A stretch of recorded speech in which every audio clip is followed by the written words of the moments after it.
So for number 7, they want us to determine the Riemann sum for f on 0 to 2 using n subintervals, choosing the evaluation points to be the right endpoints. Your final answer can include only numbers, trigonometric or logarithmic functions, or arithmetic operations, and the variable n. So the first thing we're going to do is we're going to find our delta x, and our delta x is going to be 2 over n.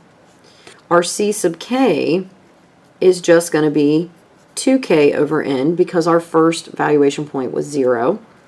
And then we're going to plug c sub k into our function, and we'll get 4 times 2k over n minus 5, which simplifies into 8k over n minus 5.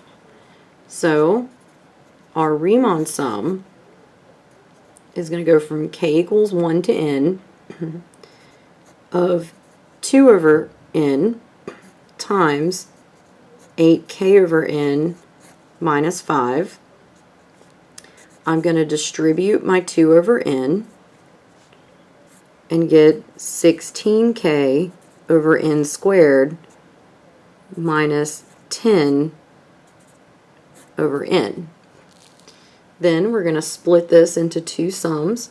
So 16 over n squared times the sum from 1 to n of k minus 10 over n of the sum from 1 to n of 1. And so now I'll get 16 over n squared.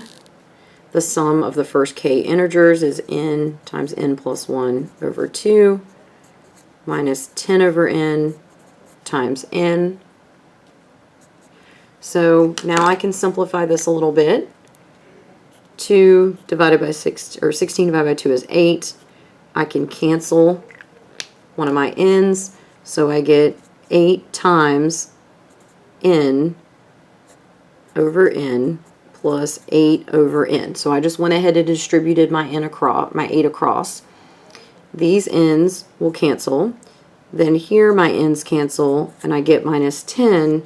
So now my s sub n is 8 over n minus 2.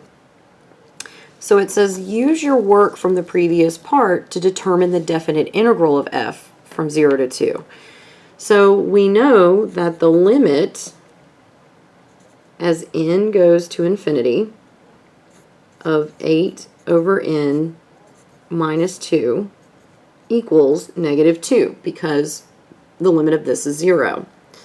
That means this equals the integral from 0 to 2 of 4x minus 5 dx. So we can calculate the partial sums, take the limit of those sums, and then use that result to tell us that this is going to equal the result of our integral.